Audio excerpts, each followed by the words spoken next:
नारद जी बोले, हे धर्मराज, एक बार श्री हरि नारायण के परम भक्त प्रहलाद जी के हित के लिए पर्वत की तराई में विचर रहे थे।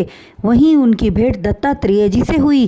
वे परमहंस वृत्ति धारण किए पृथ्वी पर पड़े हुए थे। उन्हें देखकर प्रहलाद जी कहने लगे, हे महात्मा, आप हृष्ट पुष्ट उद्योग करने वाले पुरुषों के समान हैं, फिर इस तरह पृथ्वी पर क्यों पड़े हैं? प्रहलाद जी के वचनों को सुनकर दत्तात्रेय जी बोले, हे हरि भक्त, आप ज्ञानी एवं भगवान श्री नारायण के परम भक्त हैं। संसार में माया मोह एवं भोग विलास रूपी तृष्णा कभी तृप्त नहीं होती। यही कारण है कि मनुष्य को संसार चक्र भोगना होता है और बार बार जन्म लेकर इस मृत्यु लोक में आना होता है। मनुष्य को कर्मानुसार पाप कर्म से नरक और पुण्य कर्म से स्वर्ग प्राप्त होता है, किंतु कर्महीन रहें अर्थात किसी प्रकार के कर्म न करने से मोक्ष प्राप्त होता है। यही कारण है कि मैंने समस्त कर्मों का त्याग कर परमहंस वृत्ति को अपनाया।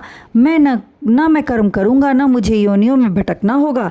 जो कुछ मिलता है खा लेता हूँ, उत्तम भोजन मिला तो भी खा लेता हूँ, नहीं मिला तो भी नहीं खाया, फिर भी कोई चिंता नहीं। सोने के लिए पृथ्वी मिली तो भी अच्छा, गुदगुदा बिस्तर मिला तो भी अच्छा, छाल पत्तों पर भी सो लिया।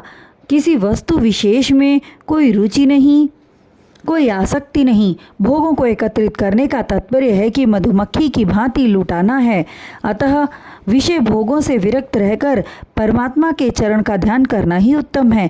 हे प्रहलाद जी, आप श्री नारायण के चरणों से प्रीति करने वाले परम भक्त हैं, इसलिए यह गूढ़ तत्व तुम्हें बताया। इतनी कथा बतलाकर देवर्षि नारद बोले, हे युधिष्ठिर, दत्तात्रेय जी से ज्ञान प्राप्त कर प्रहलाद जी उनकी प्रदक्षिणा की। प्रहलाद जी ने उनकी प्रदक्षिणा की और अपने नगर को चले गए।